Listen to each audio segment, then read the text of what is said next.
En los archivos secretos del Palacio de la Inquisición en Ciudad de México existe un documento que permaneció oculto durante 300 años, una lista con 234 nombres de confesores, marcados con una cruz roja, fechada el 10 de octubre de 1720. Al lado de cada nombre, una anotación escalofriante, demasiado informado. Eliminación inmediata, NCC, Are y a punto comilla. Estos no eran sacerdotes herejes o corruptos. Eran los confesores más respetados y santos de la capital, hombres que durante años habían escuchado los pecados más oscuros de la élite colonial. Su único crimen fue conocer secretos que podrían haber destruido el sistema colonial desde sus cimientos. La operación para silenciarlos para siempre comenzaría 5 días después, y cambiaría para siempre la naturaleza del poder en Nueva España. La Ciudad de México en 1720 era el corazón pulsante de un imperio que se extendía desde California hasta Filipinas. Sus calles empedradas resonaban con el eco de cascos de caballos, el tintineo de monedas de plata procedentes de Potosí y las campanas de más de 50 iglesias que marcaban el ritmo de la vida colonial. Pero bajo esta fachada de orden divino y prosperidad se movían corrientes de corrupción, ambición y secretos que amenazaban con destruir los cimientos mismos del poder español en América. En el centro de esta red de poder e intriga se alzaba el imponente Palacio de la Inquisición, una fortaleza de piedra volcánica que ocupaba una manzana completa frente a la Plaza de Santo Domingo. Sus muros gruesos y sus ventanas enrejadas no solo contenían los tribunales donde se juzgaba la ortodoxia religiosa, sino también los archivos más secretos del virreinato, donde se guardaban documentos que podrían cambiar el curso de la historia si alguna vez salieran a la luz. El Santo Oficio de la Inquisición en Nueva España había evolucionado mucho más allá de su misión original de perseguir herejes y mantener la pureza de la fe católica. Para 1720 se había convertido en el sistema de inteligencia más sofisticado del mundo colonial, una red que penetraba cada aspecto de la sociedad a través de informantes, espías y, lo más importante de todo, confesores. El sacramento de la confesión, diseñado por la Iglesia para la purificación del alma, había sido transformado por la Inquisición en la herramienta de espionaje más perfecta jamás creada. Cada semana, los más poderosos del virreinato se arrodillaban en los confesionarios de la capital para revelar no solo sus pecados espirituales, sino también sus debilidades políticas, sus secretos comerciales y sus traiciones personales. Y del otro lado del enrejado de madera tallada, confesores cuidadosamente seleccionados escuchaban, absolvían y recordaban todo. Padre Miguel de Arana era uno de estos confesores estratégicos. Durante 15 años había servido en la Catedral Metropolitana como confesor de la élite virreinal, incluidos 3 virreyes consecutivos, 2 arzobispos y docenas de funcionarios de alto rango. Su reputación de santidad y discreción lo había convertido en el recipiente de secretos que podrían haber derrocado gobiernos. En su celda espartana del convento adyacente a la catedral, el padre Arana mantenía un sistema de documentación que oficialmente no existía. Utilizando un código que había desarrollado basado en referencias bíblicas, registraba meticulosamente cada confesión importante, fechas, nombres, naturaleza del pecado confeso y implicaciones políticas potenciales. Estos registros, escondidos en volúmenes aparentemente religiosos, constituían un archivo de los secretos más explosivos de Nueva España. Una entrada típica podría leerse: San Mateo 27:3. El tributo del Enequén aumentará secretamente 300% antes de Navidad. Marcos 10:25. Los barcos de Acapulco llevan más plata no registrada que declarada. Traducido, esto significaba que el virrey había confesado su plan de aumentar ilegalmente los impuestos sobre el Enequén de Yucatán y que admitía conocer el contrabando masivo de plata que ocurría en el puerto de Acapulco. Pero el padre Arana no era único. A lo largo de la Ciudad de México, 234 confesores similares servían como los oídos secretos de un sistema de control que penetraba todos los niveles de la sociedad colonial. Algunos servían en parroquias de barrios específicos, especializándose en comerciantes o artesanos. Otros atendían conventos de monjas, donde las hijas de familias poderosas revelaban secretos familiares. Los más importantes, como Arana, confesaban directamente a la cúpula del poder virreinal. La coordinación de esta red de espionaje sacramental estaba en manos de Fray Domingo de Ulloa, calificador del Santo Oficio, un título que oficialmente lo autorizaba a evaluar la ortodoxia de libros y documentos, pero que en realidad lo convertía en el jefe de inteligencia más poderoso de América. Desde su oficina en el Palacio de la Inquisición, Fray Domingo recibía informes semanales de los 234 confesores, compilaba la información y la utilizaba para mantener un equilibrio de poder que garantizaba la estabilidad del sistema colonial. El sistema funcionaba con una elegancia letal. Cuando un funcionario se volvía demasiado ambicioso, Fray Domingo utilizaba información obtenida en confesiones para recordarle discretamente los límites de su poder. Cuando comerciantes intentaban evadir impuestos masivamente, aparecían investigaciones casuales que los obligaban a cumplir con sus obligaciones. Cuando conspiraciones políticas comenzaban a formarse, sus participantes recibían advertencias misteriosas que disolvían los planes antes de que maduraran.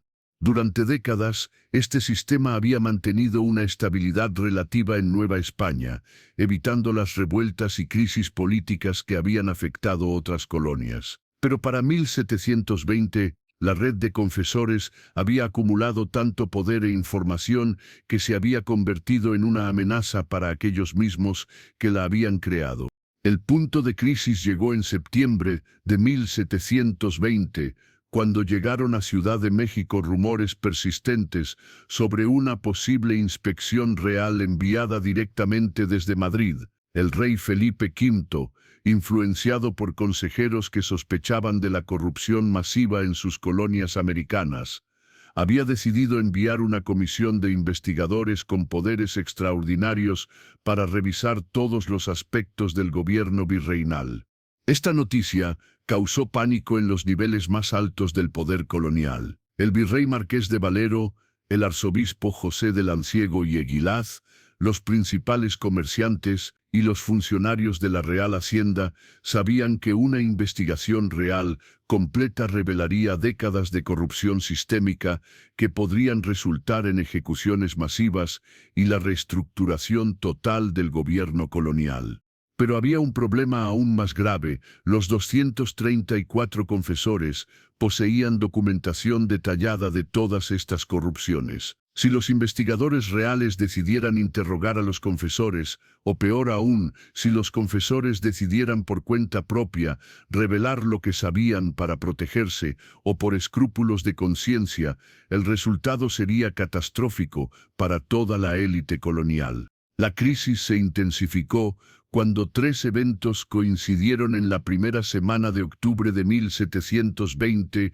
Primero, llegó confirmación oficial de que la Comisión Investigadora Real había partido de Cádiz y llegaría a Veracruz antes de fin de año. Segundo, el padre Miguel de Arana, el más importante de los confesores, comenzó a mostrar signos de inquietud moral sobre su papel como espía, sugiriendo en conversaciones privadas que podría estar considerando revelar todo lo que sabía. Tercero, se interceptó una carta de otro confesor clave, el padre José de Mendoza, dirigida a un contacto en Roma, en la que expresaba sus dudas sobre la compatibilidad entre su trabajo de inteligencia y sus votos sacerdotales. Fray Domingo de Ulloa comprendió inmediatamente que había llegado el momento de tomar una decisión que definiría el futuro de Nueva España. En una reunión ultrasecreta, celebrada la noche del 8 de octubre de 1720 en los sótanos del Palacio de la Inquisición, se reunieron los 6 hombres más poderosos del virreinato, el virrey, el arzobispo, el inquisidor general, el superintendente de la Real Hacienda, el presidente de la Real Audiencia y el propio Fray Domingo. La reunión duró toda la noche. Los detalles de lo que se discutió solo se conocerían siglos después, cuando los archivos secretos fueran finalmente desclasificados. Pero la conclusión fue unánime y aterradora. Los 234 confesores representaban un riesgo inaceptable para la supervivencia del sistema colonial. Sabían demasiado, tenían demasiada documentación y no podían ser controlados indefinidamente cuando llegara la investigación real. La solución propuesta por Fray Domingo fue brutal en su simplicidad. Una purga de limpieza que eliminaría permanentemente a todos los confesores comprometidos, haciéndolo parecer como si hubieran sido transferidos a misiones remotas o hubieran fallecido por causas naturales. La operación sería presentada oficialmente como una reorganización espiritual del clero de la capital, diseñada para fortalecer la fe en tiempos de prueba. El virrey inicialmente se resistió a una operación de tal magnitud, pero Fray Domingo había preparado su argumento más convincente, un resumen de solo 10 páginas de los secretos más explosivos contenidos en los archivos de los confesores. Esta muestra incluía evidencia documentada de que el propio virrey había desviado más de 500,000 pesos de los fondos reales para financiar propiedades personales, que el arzobispo mantenía una red de concubinas en diferentes ciudades, que el superintendente de Hacienda había falsificado registros de envíos de plata durante una década, y que varios miembros de la Real Audiencia habían vendido sentencias judiciales. Esto es solo una décima parte de lo que saben, declaró Fray Domingo, mientras distribuía copias del resumen. Si los investigadores reales obtienen acceso a los archivos completos, no solo caeremos todos nosotros. El escándalo será tan grande que podría provocar la pérdida de las colonias americanas. España no sobreviviría a la revelación de que su imperio más rico ha sido saqueado sistemáticamente por sus propios administradores durante décadas. La votación fue unánime. La operación Silencio Eterno comenzaría el 15 de octubre de 1720.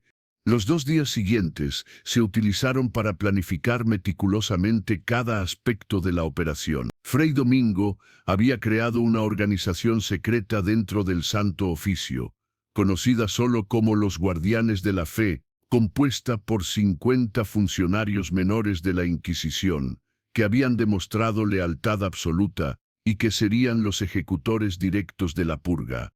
La estrategia era sofisticada y multifacética. Los 234 confesores serían divididos en 5 categorías según el nivel de peligro que representaban y la complejidad requerida para su eliminación. Los confesores de categoría A, aquellos con información más sensible y mayor documentación, serían transferidos a misiones en Filipinas, en barcos que nunca llegarían a destino. Los de categoría B serían enviados a retiros espirituales en monasterios remotos, donde sufrirían accidentes durante el viaje. Los de categoría T serían víctimas de epidemias que afectarían conventos específicos. Los de categoría D experimentarían muertes naturales por diversas enfermedades. Los de categoría Y, los menos peligrosos, serían genuinamente transferidos a ubicaciones tan remotas que nunca podrían regresar ni comunicarse con la capital. Para cada confesor se había preparado documentación oficial que explicaría su desaparición, órdenes de transferencia firmadas por autoridades eclesiásticas legítimas, certificados médicos que documentaban enfermedades terminales, reportes de accidentes durante viajes y testimonios de testigos que confirmarían cada historia oficial. El aspecto más diabólico del plan era la eliminación simultánea de todos los archivos secretos mantenidos por los confesores. Equipos de guardianes de la fe registrarían cada celda, cada oficina, cada escondite donde pudieran encontrarse documentos comprometedores. Estos materiales serían transportados al Palacio de la Inquisición, donde serían destruidos en una ceremonia secreta que Fray Domingo había denominado el fuego purificador. La madrugada del 15 de octubre de 1720 amaneció fría y neblinosa en Ciudad de México. A las 3 de la mañana, 50 equipos de guardianes de la fe se dispersaron por toda la ciudad, cada uno dirigiéndose hacia los domicilios de los confesores asignados. Llevaban órdenes oficiales selladas, transporte preparado y las herramientas necesarias para ejecutar cualquiera de los 5 tipos de transferencia planificados. El padre Miguel de Arana fue despertado por golpes insistentes en la puerta de su celda en el convento de la catedral. 2 hombres vestidos con los hábitos de funcionarios menores de la Inquisición le mostraron una orden oficial que requería su presencia inmediata en el Palacio del Santo Oficio para un asunto de extrema urgencia relacionado con la seguridad espiritual del virreinato. Arana, acostumbrado a las convocatorias urgentes de la Inquisición, se vistió rápidamente y acompañó a los hombres, sin sospechar que estaba caminando hacia su muerte. Durante el trayecto en carreta por las calles oscuras de la capital, uno de sus acompañantes le explicó que se había descubierto una herejía de proporciones extraordinarias que requería la consulta inmediata de todos los confesores más experimentados. Lo que Arana no sabía era que esa misma madrugada, 233 de sus colegas estaban siendo despertados con historias similares, convocatorias urgentes del Santo Oficio, transferencias inmediatas a misiones críticas, llamadas para atender emergencias espirituales en conventos remotos. En cuestión de 2 horas, los 234 confesores más informados de Nueva España habían desaparecido de sus residencias habituales. La coordinación de la operación fue extraordinaria. Mientras los confesores eran recogidos, equipos simultáneos registraban sistemáticamente sus celdas, oficinas y cualquier otro lugar donde pudieran haber ocultado documentación comprometedora. Los archivos del padre Arana, escondidos en volúmenes religiosos aparentemente inocentes, fueron localizados y confiscados en menos de 1 hora. Lo mismo ocurrió en 233 ubicaciones más a lo largo de toda la ciudad. A las 6 de la mañana, cuando los feligreses comenzaron a llegar a las iglesias para la primera misa, encontraron que muchos de sus confesores habituales habían sido súbitamente transferidos durante la noche por órdenes urgentes del Santo Oficio. Los avisos oficiales, colocados estratégicamente en las puertas de las iglesias, explicaban que estos traslados formaban parte de una reorganización espiritual extraordinaria diseñada para fortalecer la fe ante amenazas heréticas recientemente descubiertas. Mientras tanto, en ubicaciones secretas preparadas previamente en las afueras de la ciudad, comenzaba la fase más oscura de la operación Silencio Eterno. Los confesores de categoría A fueron transportados a una hacienda abandonada cerca de Texcoco, donde les dijeron que esperarían el transporte hacia Acapulco para embarcarse hacia Filipinas. En realidad, fueron ejecutados esa misma noche y sus cuerpos enterrados en fosas comunes que habían sido excavadas días antes.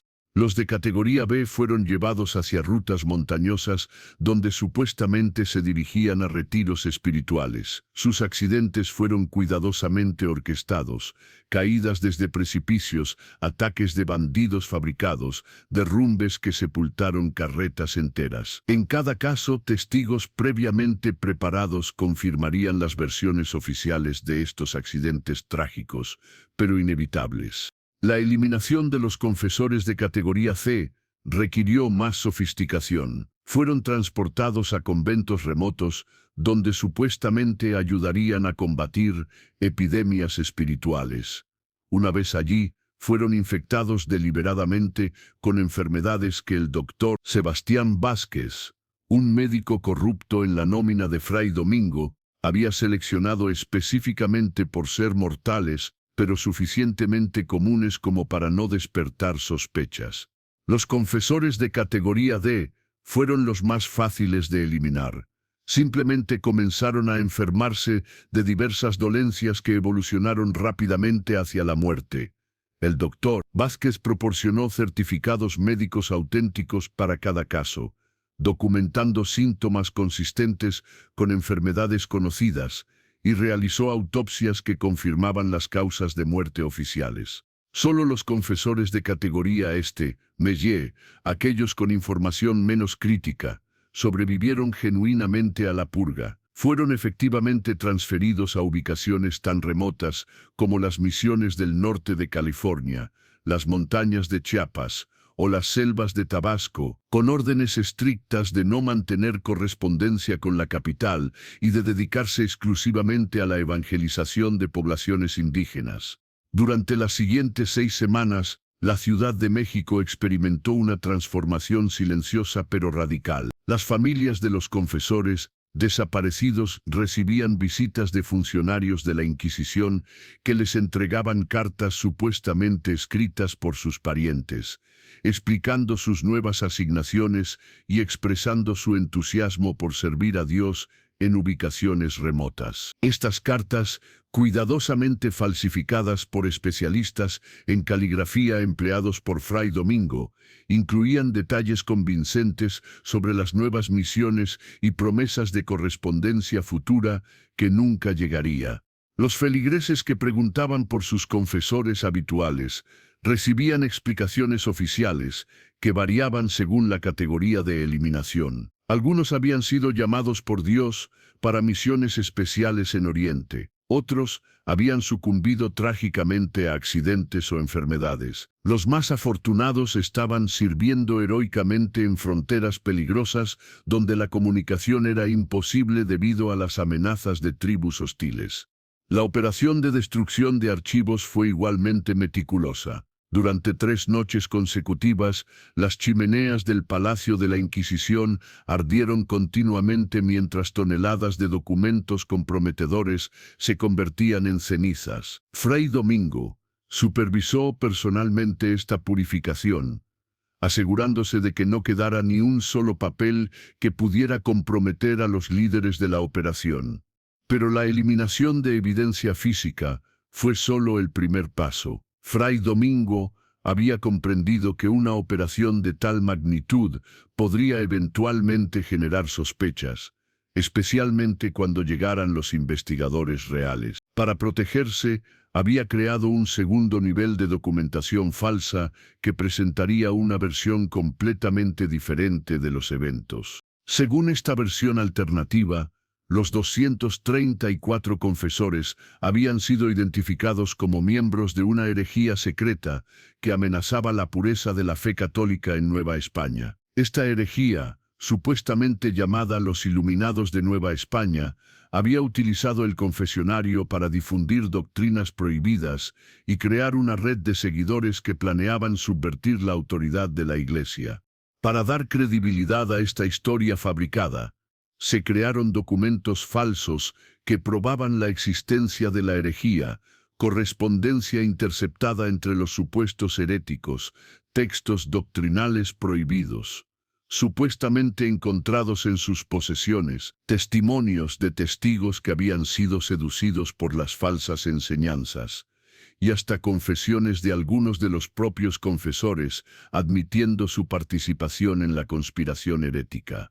Esta narrativa alternativa cumplía múltiples propósitos. Primero, justificaba retroactivamente la eliminación masiva de los confesores, presentándola no como una operación de encubrimiento criminal, sino como una acción heroica para proteger la fe católica. Segundo, desacreditaba cualquier información que pudiera haber sobrevivido de los archivos de los confesores, clasificándola automáticamente como producto de mentes heréticas y por tanto no confiable. Tercero, proporcionaba una explicación convincente para los investigadores reales sobre por qué había sido necesario reorganizar tan drásticamente el clero de la capital. La llegada de la Comisión Investigadora Real, finalmente ocurrida en enero de 1721, puso a prueba la efectividad de estas precauciones. Los investigadores, encabezados por el marqués de Castel dos Rios, un funcionario real conocido por su incorruptibilidad y su meticulosidad, habían sido enviados con poderes extraordinarios para examinar todos los aspectos del gobierno virreinal. Durante los primeros meses de investigación, los comisionados reales encontraron exactamente lo que Fray Domingo había preparado para ellos, evidencia de una herejía masiva que había sido heroicamente descubierta y erradicada por las autoridades locales, demostrando su vigilancia y lealtad a la corona. La documentación sobre los iluminados de Nueva España era tan extensa y convincente que los investigadores dedicaron semanas a estudiar los detalles de esta supuesta conspiración. Pero el marqués de Castel dos Rios era más astuto de lo que Fray Domingo había anticipado. Después de 3 meses de investigación, comenzó a notar inconsistencias en la historia oficial que no podía explicar satisfactoriamente. La primera anomalía era estadística, la eliminación simultánea de exactamente 234 confesores parecía demasiado conveniente para ser resultado de una investigación orgánica de herejía. Las investigaciones reales de herejía típicamente se desarrollaban gradualmente, comenzando con unos pocos casos y expandiéndose según se descubrían conexiones. Una operación que identificara y eliminara 234 heréticos simultáneamente sugería un conocimiento previo imposible de obtener sin una red de espionaje extraordinaria. La segunda anomalía era geográfica. Los confesores eliminados no estaban distribuidos al azar por la ciudad, sino que incluían específicamente a aquellos que atendían a las familias más poderosas y las instituciones más sensibles del virreinato. Si la herejía hubiera sido real, sería extraordinariamente improbable que hubiera penetrado precisamente en aquellos puntos donde podría obtener la información más comprometedora sobre la administración colonial. La tercera anomalía era documental. A pesar de la abundante documentación sobre la supuesta herejía, los investigadores no pudieron localizar ni un solo testimonio independiente de civiles que hubieran sido testigos de las actividades heréticas. Todos los testigos eran funcionarios de la Inquisición o personas directamente conectadas con las autoridades locales. Intrigado por estas inconsistencias, el marqués de Castel dos Rios decidió investigar más profundamente. Utilizando sus poderes extraordinarios, ordenó la exhumación de algunos de los cuerpos de confesores que supuestamente habían muerto por causas naturales. Los resultados fueron perturbadores. Varios de los cadáveres mostraban signos de envenenamiento que no correspondían con las enfermedades oficialmente reportadas. Simultáneamente, la Comisión Real comenzó a realizar interrogatorios independientes de familiares de los confesores desaparecidos. Aunque la mayoría había aceptado las explicaciones oficiales, algunos revelaron detalles que no encajaban con las versiones oficiales. Madres que habían recibido cartas de hijos supuestamente en Filipinas notaron que la caligrafía no correspondía exactamente con la escritura familiar. Hermanos de confesores supuestamente muertos por enfermedad recordaban que estos hombres habían gozado de salud perfecta días antes de su muerte súbita. La investigación del marqués de Castel dos Rios se intensificó cuando uno de sus asistentes, realizando un inventario rutinario de los archivos de la Inquisición, descubrió una discrepancia en los registros de destrucción de documentos. Según los inventarios oficiales, las cantidades de material herético quemado durante la purificación eran inconsistentes con el volumen de cenizas encontrado en las chimeneas del palacio. La discrepancia sugería que se había quemado mucho más material del que oficialmente se había confiscado de los heréticos. Para octubre de 1721, vino un prejol, exactamente un año después de la operación Silencio Eterno.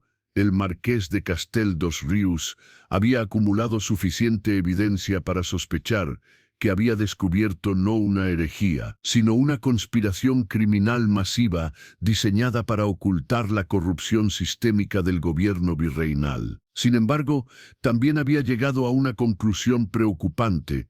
La conspiración era tan extensa y involucraba a tantas figuras poderosas que exponerla completamente podría causar el colapso del gobierno colonial. La decisión que tomó el marqués de Castel dos Rius ha sido objeto de debate histórico durante siglos. En lugar de proceder con una exposición completa que habría resultado en arrestos masivos y posible revolución, decidió negociar secretamente con los conspiradores. Les ofreció un trato, confesión completa de sus crímenes, reparación parcial de los daños causados al tesoro real y reforma gradual del sistema de gobierno, a cambio de evitar procesamientos criminales que habrían destruido la estabilidad de Nueva España. Las negociaciones secretas entre el marqués y los líderes de la conspiración duraron 3 meses. El resultado fue lo que los historiadores han denominado el Pacto de Silencio de 1722, un acuerdo secreto que nunca fue documentado oficialmente, pero que cambió fundamentalmente la naturaleza del gobierno virreinal.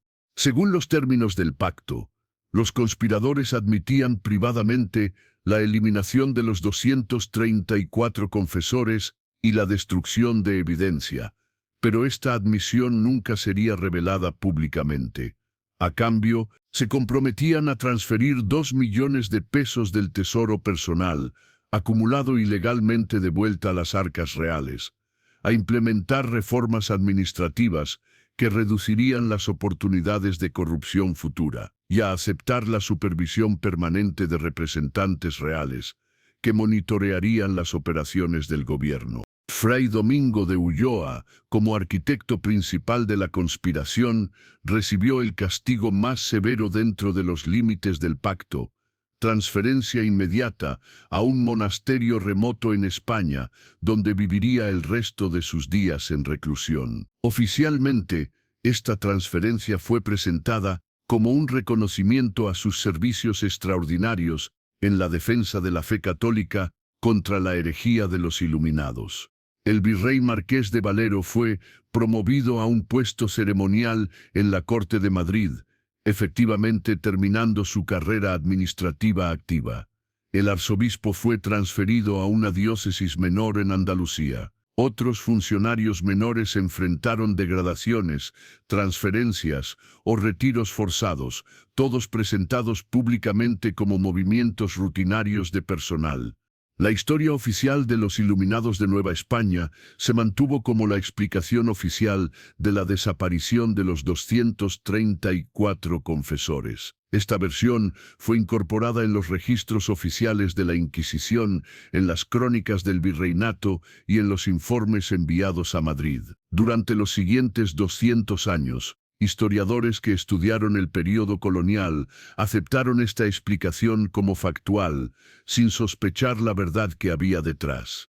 Pero los efectos de la Operación Silencio Eterno se extendieron mucho más allá de la eliminación de los confesores y la reestructuración del gobierno. La destrucción de los archivos secretos había eliminado siglos de información comprometedora, pero también había borrado evidencia valiosa sobre el funcionamiento real del sistema colonial, la extensión de las redes comerciales ilegales y la naturaleza de las relaciones de poder que habían mantenido estable el virreinato durante décadas. Esta pérdida de información institucional tuvo consecuencias imprevistas. Los nuevos administradores, sin acceso a los conocimientos acumulados por sus predecesores, cometieron errores que gradualmente debilitaron la eficiencia del gobierno colonial. Las redes de inteligencia que habían permitido anticipar y prevenir revoltas fueron destruidas junto con sus operadores. Los sistemas informales de control económico que habían equilibrado los intereses de diferentes grupos desaparecieron con quienes los entendían. Para 1750, 30 años después de la purga, la Nueva España había experimentado una serie de crisis que históricamente se habían evitado: revueltas indígenas que no fueron anticipadas, contrabando que se expandió sin control efectivo, conflictos entre diferentes facciones de la élite que ya no podían ser mediados efectivamente. Algunos historiadores han sugerido que la Operación Silencio Eterno, aunque exitosa en su objetivo inmediato de preservar el poder de la élite colonial, inadvertidamente aceleró el proceso que eventualmente llevaría a la independencia de México. La verdad sobre la operación solo comenzó a emerger en el siglo XIX, cuando los archivos de la Inquisición fueron parcialmente abiertos después de la independencia mexicana. Incluso entonces, la documentación disponible era fragmentaria, ya que los registros más comprometedores habían sido destruidos durante la operación original. El descubrimiento más significativo ocurrió en 1876, cuando trabajadores que renovaban el Palacio de la Inquisición encontraron una habitación sellada en los sótanos más profundos del edificio. Esta habitación, aparentemente olvidada durante la confusión de los cambios de régimen, contenía documentos que Fray Domingo había preservado como seguro personal en caso de que necesitara defenderse de acusaciones futuras. Entre estos documentos se encontraba la lista original de los 234 confesores marcados para eliminación, completa con las anotaciones manuscritas de Fray Domingo, explicando el nivel de peligro que representaba cada uno. También se encontraron borradores de las cartas falsificadas enviadas a las familias, recibos de pagos realizados a los guardianes de la fe por sus servicios, y lo más escalofriante de todo, un inventario detallado de los métodos específicos utilizados para eliminar a cada confesor. La lista revelaba la frialdad calculadora con que se había planificado cada muerte. Junto al nombre del padre Miguel de Arana aparecía la anotación: Categoría A, información sobre virreyes desde 1705, envenenamiento con belladona durante transporte fingido a Filipinas. El padre José de Mendoza tenía la marca. Categoría B, registros de confesiones arzobispales, accidente de carreta en Barranco de Texcoco. Cada entrada representaba no solo una vida humana eliminada, sino también décadas de servicio religioso sincero convertido en sentencia de muerte. Entre los documentos más perturbadores se encontraba el diario personal de Fray Domingo, donde había registrado sus reflexiones durante los días previos y posteriores a la operación. Sus palabras revelan a un hombre que había racionalizado meticulosamente la mayor operación de asesinato masivo en la historia de Nueva España. 15 de octubre de 1720, hoy comienza la salvación del virreinato. Los 234 han servido bien a la Iglesia, pero ahora deben servir de manera diferente. Su silencio eterno preservará el orden que Dios ha establecido en estas tierras. Es doloroso, pero necesario. Un cirujano debe cortar la carne infectada para salvar el cuerpo. 20 de octubre de 1720. Los primeros informes confirman que la operación procede según lo planeado. Las familias aceptan las explicaciones oficiales. Los feligreses se adaptan a sus nuevos confesores. La ciudad continúa su rutina sin sospechar que la historia acaba de cambiar para siempre. 1 de noviembre de 1720, Día de Todos los Santos. Irónico que celebremos hoy a los santos cuando hemos enviado a 234 almas a encontrarse con Dios de forma prematura. ¿Serán estos hombres santos por su sacrificio involuntario por el bien común? ¿O seré yo el condenado por orquestar su martirio? Solo Dios puede juzgar, y Él sabrá que mis intenciones eran puras. Estos documentos, cuando fueron finalmente estudiados por historiadores a finales del siglo XIX, revelaron no solo la magnitud de la conspiración, sino también la mentalidad de quienes la habían ejecutado. Fray Domingo y sus cómplices no se veían a sí mismos como criminales, sino como patriotas que habían hecho sacrificios dolorosos, pero necesarios para preservar la estabilidad de Nueva España y la grandeza del Imperio español. El impacto del descubrimiento fue enorme. La revelación de que la Iglesia Católica en México había participado en el asesinato masivo de sus propios sacerdotes causó una crisis de fe que se extendió por todo el país. Muchos católicos mexicanos comenzaron a cuestionar no solo la historia oficial de la época colonial, sino también la autoridad moral de las instituciones religiosas contemporáneas. Sin embargo, la Iglesia oficial respondió con una estrategia de contención que minimizaba el impacto de las revelaciones. Los documentos encontrados fueron declarados como posiblemente falsificados por enemigos de la Iglesia, y se argumentó que incluso si fueran auténticos, representaban las acciones de individuos corruptos que no reflejaban las enseñanzas católicas verdaderas. Esta respuesta oficial no satisfizo a investigadores independientes que continuaron excavando en archivos dispersos por todo el país. Durante las siguientes décadas se descubrieron evidencias adicionales que confirmaban y expandían la historia revelada en los documentos de Fray Domingo.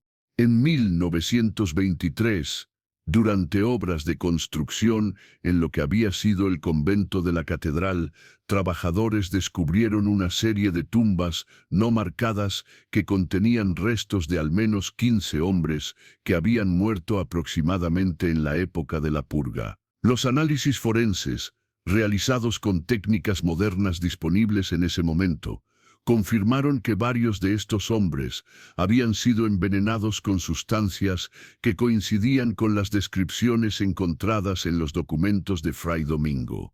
En 1934, los archivos de una familia aristocrática española que había tenido propiedades en México durante la época colonial revelaron correspondencia que hacía referencia oblicua a los eventos de 1720. Una carta fechada en 1721 mencionaba que el problema de los confesores demasiado informados había sido resuelto de manera definitiva, y otra de 1722 se refería a la necesaria limpieza del clero que ha asegurado la tranquilidad del virreinato por las próximas generaciones.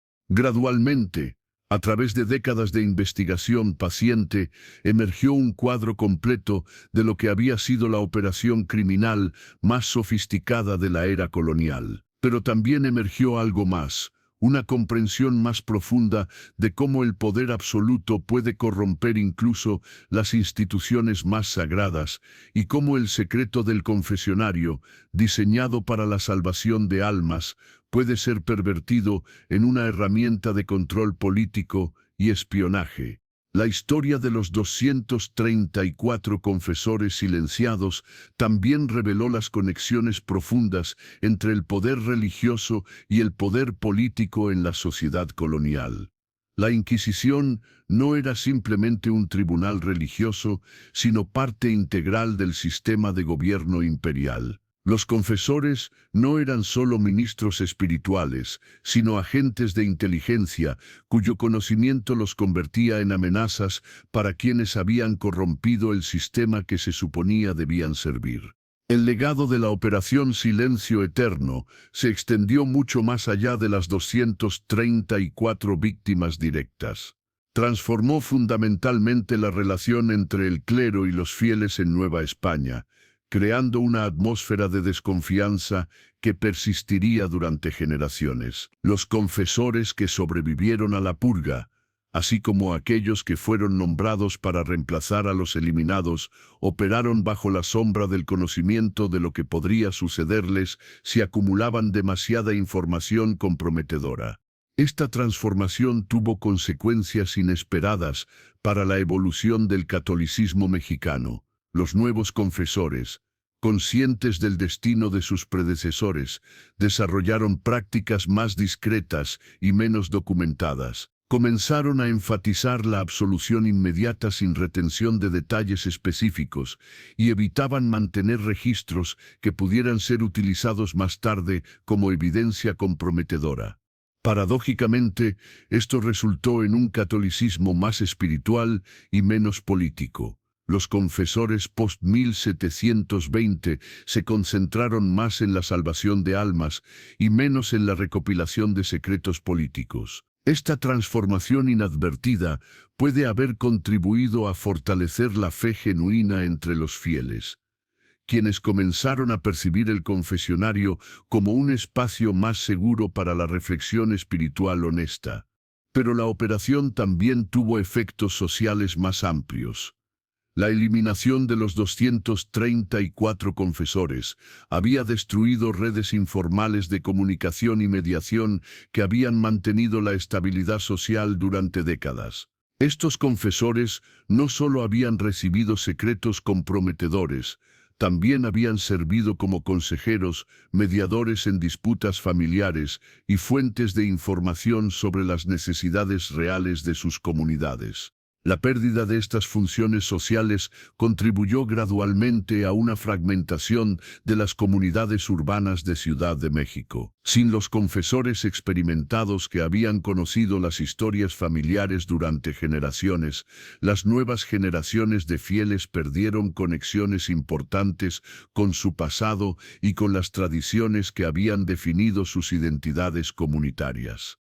Esta fragmentación se manifestó de diversas maneras durante las décadas siguientes. Las disputas comerciales que anteriormente habían sido mediadas discretamente por confesores de confianza comenzaron a requerir intervención legal formal, sobrecargando el sistema judicial. Los conflictos familiares que habían sido resueltos a través de counseling espiritual se intensificaron y prolongaron, creando tensiones sociales que no habían existido anteriormente.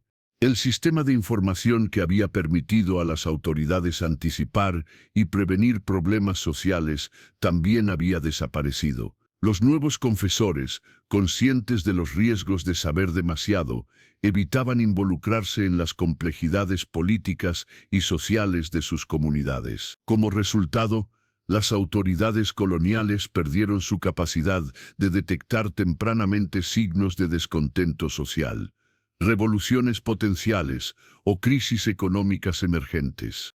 Esta pérdida de capacidad de inteligencia preventiva se manifestó dramáticamente durante las revueltas de 1767 contra la expulsión de los jesuitas. Las autoridades coloniales fueron completamente sorprendidas por la intensidad y coordinación de las protestas, algo que habría sido improbable en la era pre-1720, cuando los confesores habrían detectado y reportado los preparativos para tales manifestaciones. Para el siglo XIX, cuando México comenzó su proceso de independencia, los efectos acumulativos de la destrucción del sistema de confesores espías habían contribuido a crear una sociedad colonial menos estable y menos predecible que la que había existido antes de 1720. Las autoridades españolas, sin las herramientas de control social que habían permitido a sus predecesores mantener la paz durante siglos, se encontraron cada vez más dependientes de la fuerza militar para mantener el orden. Esta dependencia de la fuerza en lugar de la información y la mediación contribuyó a radicalizar los movimientos de independencia. Los líderes revolucionarios como Miguel Hidalgo y José María Morelos operaron en un ambiente donde las autoridades coloniales tenían capacidad limitada para infiltrar sus organizaciones o anticipar sus planes, algo que habría sido mucho más difícil en la época de los 234 confesores. La historia de los confesores silenciados también tuvo un impacto profundo en el desarrollo de la historiografía mexicana. El descubrimiento gradual de la verdad sobre la Operación Silencio Eterno demostró a los historiadores la importancia de cuestionar las versiones oficiales de eventos históricos y la necesidad de buscar fuentes documentales diversas e independientes. Este escepticismo metodológico, desarrollado en parte como respuesta a los engaños revelados sobre la supuesta herejía de los iluminados de Nueva España, contribuyó a crear una tradición historiográfica mexicana más rigurosa y crítica. Los historiadores mexicanos de los siglos XIX y XX desarrollaron técnicas sofisticadas para detectar documentación falsificada y versiones oficiales fabricadas, habilidades que resultaron valiosas para entender no solo la época colonial, sino también eventos más recientes de la historia mexicana. La revelación de la conspiración también influyó en el desarrollo de la literatura y el arte mexicanos. La historia de los 234 confesores se convirtió en una fuente de inspiración para escritores y artistas que exploraron temas de traición, poder y la corrupción de instituciones sagradas. Novelas, obras de teatro y pinturas del siglo XIX y principios del XX frecuentemente hacían referencia, directa o indirectamente, a los eventos de 1720 como símbolo de la hipocresía de las autoridades coloniales. En la cultura popular mexicana, los confesores silenciados se convirtieron en figuras heroicas, mártires que habían muerto por saber demasiada verdad. Esta canonización popular, aunque históricamente inexacta, sirvió una función psicológica importante al proporcionar símbolos de resistencia contra la autoridad corrupta. Para el siglo XX, la historia de la Operación Silencio Eterno se había convertido en parte del folclore nacional mexicano, aunque con versiones cada vez más romantizadas que enfatizaban la heroica resistencia de los confesores contra la tiranía. Revier que la realidad más compleja de su participación en un sistema de espionaje mutuamente corrupto. La investigación histórica moderna, utilizando técnicas forenses avanzadas y análisis computacional de documentos históricos, ha revelado aún más detalles sobre la operación y sus consecuencias. Estudios recientes han identificado patrones en los registros parroquiales que sugieren que la eliminación de los confesores fue aún más extensa de lo que los documentos de Fray Domingo habían indicado, posiblemente alcanzando a más de 300 personas cuando se incluyen asociados, ayudantes y otros individuos que habían tenido acceso a información comprometedora. Los análisis modernos también han revelado las conexiones internacionales de la operación. Documentos encontrados en archivos españoles sugieren que similar purgas de limpieza fueron ejecutadas simultáneamente en otras colonias españolas, donde se habían desarrollado sistemas similares de espionaje sacramental. La operación en Nueva España parece haber sido parte de una estrategia imperial más amplia para eliminar riesgos de seguridad antes de las investigaciones reales que Felipe V había ordenado en todas las colonias. Esta perspectiva internacional ha llevado a algunos historiadores a reconsiderar la naturaleza del Imperio Español en el siglo XVIII Pirlo, sugiriendo que había desarrollado capacidades de inteligencia y control social mucho más sofisticadas de lo que anteriormente se había reconocido, pero que estas mismas capacidades habían creado vulnerabilidades que eventualmente contribuyeron a la pérdida de las colonias americanas.